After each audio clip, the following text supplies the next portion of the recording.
Hello and welcome to Thermomix Adventures. Lisa here. Hey look, today we are continuing on our Bring a Plate series. We've got just a handful left. Now if you've not gone and downloaded your printable or your easy one-click take it to cookie dough collection, then go over to Thermomix Adventures. You can follow that QR code and download it from the blog. Today we're going to make these watermelon canapés. Now my mother-in-law is actually who introduced these to me first. I'd not made them before and she did them a couple of Christmases ago and they've been a hit ever since. They are great for making ahead because you can make the oil dressing and you can have that in a jar in the fridge. You can make the whipped feta, have that away in the fridge, and then on the day you just slice up the watermelon into thin strips, and I'll talk about that in a minute. Now today I'm not being too fancy, mainly because I didn't have time to source out, my kitchen's in a mess. It's all spread out in different places around, from outside my deck to in this room to in some other cupboards, and I can't find my cookie cutters. So today I'm actually being really simple and I'm cutting circles with my funnel base. Okay, so because I can't find my Christmas cookie cutters. But you know, you can be as fancy as you want, and these don't just have to be festive, these can be any time of the year. So come with me today, I'm going to show you my shortcuts on this. Obviously you can follow Cookie Dough through, and that will also create the most amazing product as well. So let's go start cooking. First things first on here, you will find that he's making the oil saucy stuff that goes on top. I'm going to cheat. I'm totally just going to put this straight into a jar and have that ready. Ideally I'd have the lid on the jar. I'm just using dried parsley. It does say fresh. I'm just going to use dried. I'd use dried mint if I had it, but I don't. But I do have fresh, which I'm just going to, I could finally cut up. Obviously the Thermomix will do this for you, but I'm keeping my Thermomix clean for the next step of making the beautiful whipped feta. So I'm just going to gently slice that up there. You could just rip it, or you could put it in the Thermomix, and the Thermomix of course is going to chop it for you. But I'm just going for what I would store it in, so this is how it's going to go for me. Alright, this is what I do in my kitchen, which is what I like to share with you guys. So that's mint. We would normally chop it 3 seconds, speed 7. That's our chopping. Straight down the sides, and now we add our oil. Okay, so I'm using the scales. You can see that even though I've got my jar on top, I'm utilizing the scales still. Now, as I said, you can make a big batch of this. If you knew that you were using it for a few different events, certainly make a big batch all in one go. All right, 20 grams of oil, just about there. Sorry, I think I flicked the camera. By the way, I cleaned the camera. Can you see how good that looks now? You can see properly. 2 teaspoons of lemon. So I've got a lemon I used the other day. It's a bit of a funny shape. I don't know where to cut it. There we go. This one was used for some peels the other day.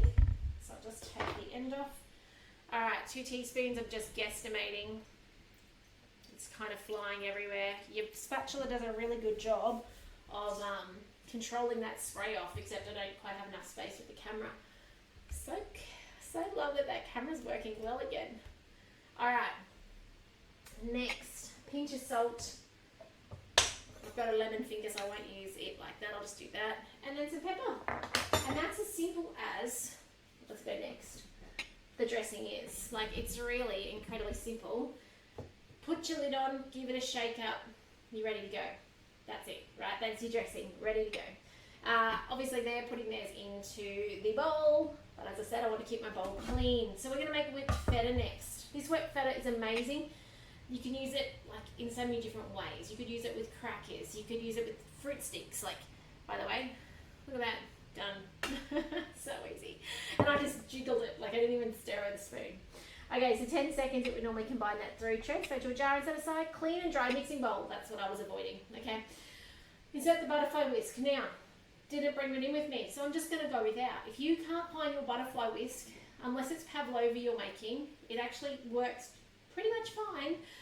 You may just need to extend your mix time. Did you know that? Don't stress. Okay, don't turn your kitchen upside down trying to find the butterfly whisk. Alright, it was like me today. I was like, oh, how long can I afford just turn the kitchen inside out looking for the cookie cutters? And I was like, you know what can I use instead? Okay, I'm going to be a little short on the feta. That's okay. I've got half a block here. It's going to be approximately 100 grams. By the way, homemade feta, amazing. Okay, it's in my cheese course. I'd much prefer to use that. However, today that we're going to roll with the Danish because that's what I've got in the fridge to use up. So Oh, by the way, I was short by about, 50 or 60 grams? That's okay. I'm going to use a little bit of extra cream cheese in this instead, just to make up for the volume of food. That's all.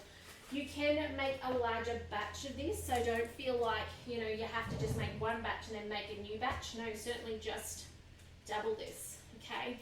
Triple it if you need to. If you're feeding a large amount of people, make a massive batch. By the way, did everyone see there was a sale? I don't know if it's still on sale. The cream cheese is marked down at the moment. If you need cream cheese for Christmas, go grab it now. I think it was like $2 something a block.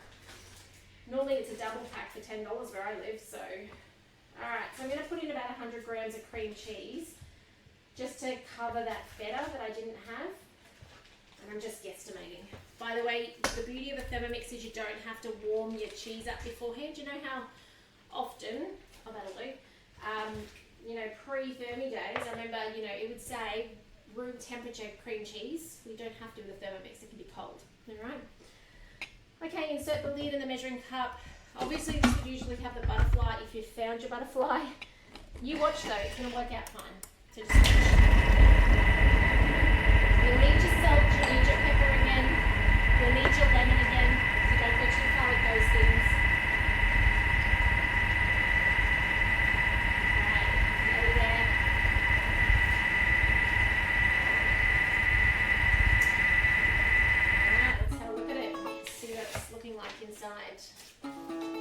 Storm rolling in at the moment. It's a very muggy morning. I have been in the pool. You can see I've put my togs underneath.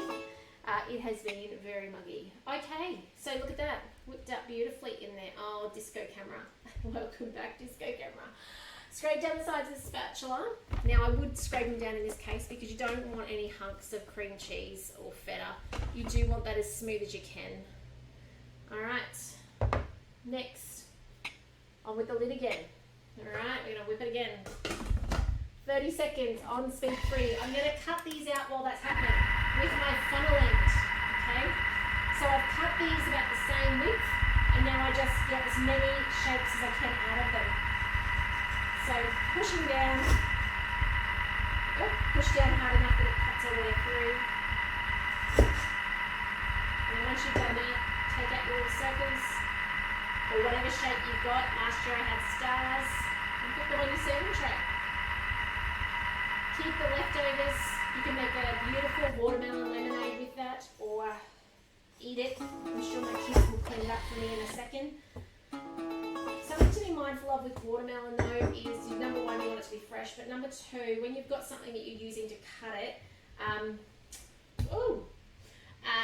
something sharp. It'll do fine if you had, say, a cup, a glass, but not a jar with its rings around. You'll lose too much of your watermelon because it's such a tender fruit. I don't know if tender is the right word, but it's delicate, it falls apart, right? Okay, let's have a look.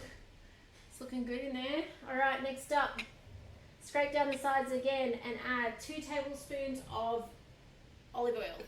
Just going to be 1, 2, okay? That's all we have to do. Don't worry about measuring them. 1 tablespoon of lemon juice. Again, I'm not going to measure, although I could bring up the scales. 15 to 20 grams approximately is what you want for a tablespoon of liquid, okay? Oil has a different weight ratio, so it's not going to work out perfectly in oil. I'm just going to give it a little squeeze from this second one here, just because I don't think that was quite enough. And we like a little bit of a bite from the lemon. Lemon's something in our house that we never have enough of. Lemon goes with everything. Alright, there we go. This is also what's going to make it a little bit runnier. Now this can be as fancy as you want. If you want to make it piped, so it pipes on in little pretty shapes, by all means, if you want to do that, pipe it out, if you want it pretty. If you want to if you don't have the energy and time for that, then just spoon it on the top is perfectly fine as well. I've done it both ways. Tastes amazing both ways. Okay, can you guys hear that thunder? Got the thunder rolling in. All right, in with the lid and the measuring cup. This is about to be done. You can see how easy it is to do, yeah? 20 seconds, speed 3. More time to cut out some of the circles. Okay.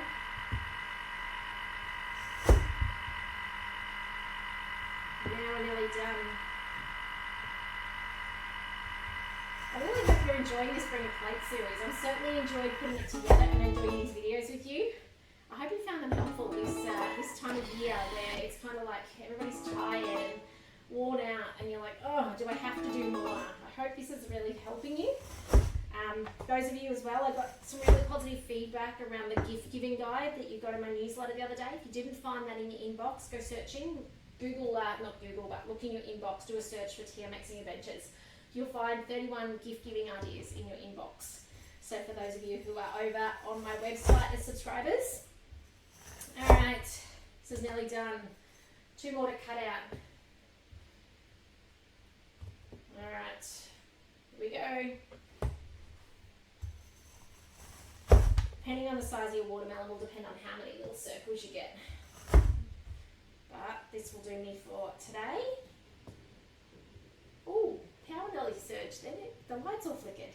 Alright, let's finish up before this storm rolls in and I can't put this on any more for you because the power goes out. So, let's bring this over. This is where I've been loading it. Oh, it powered went funny again. I might be on a time frame here. Speed up, Lisa. It's literally a matter now of putting it together. So you can see, look at that, that looks beautiful in there. Actually, I'm thinking I need to scrape down the sides and do it again. I do have a little bit of oil around the outer, which I'd like combined. Just giving it a mix with the spatula. I did have some chunk on the spatula too, so let's put it back on and just hit the back arrow and just finish it one more time. It could be because I don't have the butterfly in, but if you've got your butterfly in and you find that at the end of that time, then just remix it. It's as simple as that. Alright. How good are the little times you get with Thermomix to kind of put life back together? I love that it just gives you that little bit of time. And it's not going to overmix. It's not going to, it's just going to sit there and wait for you, like at the end of a step. So, let's grab this. I've got a little spoon here. I'm not going to pipe it today, purely again, because I don't know where half of my stuff is at the moment. But that's ready. You could have that in a bowl in the fridge ready to use on the day. You could have your little oil. I hope you guys can hear me. I just realized my camera is on the wrong side of the room today. So I hope you guys, if you're watching on, hope you can hear me today. Sorry about that if I sound really quiet. That's ready to go. So it's purely a case now of getting a spoon. Let's see if I can spin you over here. Excuse the lemon seeds on the counter. And grabbing some of this, putting a nice little dollop on top. Excuse the fingers. I'll do a few of them for you. And like this. I'm making them all sit the same way because I figured that's a little bit more fancy than if I just plopped them all in random ways. Also trying to get them so that the little things are the same way all the time up the sides. So there we go. So you can see how quickly you can put this together, okay? I know I'm spooning it and I'm not using a piping bag. Again, you could have it in the piping bag. Definitely, if you want to make it a little more fancy or you've got the energy to do so. But I'll show you what this looks like. Give me a moment. Let me do the last couple. And talking about watermelon, the kids are super excited at the moment. We have a watermelon plant growing out the back. I don't even know if it's seasonally correct, but I mean, there's a lot of things in our garden at the moment that are seasonally not right. Our passion fruit's gone crazy and it never died back. So the watermelon's on and the kids are really excited about that. So looking forward to some homegrown watermelons. We got a couple off last year, incidentally. I say incidentally because we didn't think it was a watermelon. So yeah, excited for some homegrown watermelon hopefully this year. Alright, there we go, look at that. That is, and there's a little bit of mix left. I reckon I could probably get, not too many more out of that, but enough. And it's yummy. It's that perfect mix of like salty, a little bit of pepper, vinegary from the lemon. I feel like I need a teaspoon for this. And I'm just going to do a little bit of that. Okay, and all it does is putting a little bit of colour on top. It's got the beautiful mint, it's got the parsley trickling onto the tray. Okay, so that is how you can make a beautiful watermelon canapé for entertaining this year. I would go and assemble it at somebody's house, okay, so if you're going, if it's a take a plate, take all your components, pre-chop up your watermelon, have it ready to go, pre-chop up, pre-chop. Pre-make your dressing, pre-make the elements, and then assemble it when you arrive. Take your thermo server along so you don't need to put it in the fridge, and that will keep it nice and cool for you until it's ready to serve. But how's that? Super simple, super easy. Now, if you need any support with your Thermomix, don't hesitate to reach out. I love to hear from you. I love to hear what you're making. I love to hear if there's any challenges, or maybe you're trying to convert a recipe and you're just not sure. That's what I love to hear about. I don't like that last bit, guys. There we go. It was a little too green. But yeah, don't be a stranger. Love to hear from you, and I love to help. But otherwise, I'm going to go before my power probably gets cut. They are the beautiful watermelon canapés from Cookie Dough. If you've not given them a go, now's the time to put them on your to-do list. Super easy. Ingredients you probably have this festive season in your kitchen already. And if I can answer any questions, happy to help. But otherwise, take care.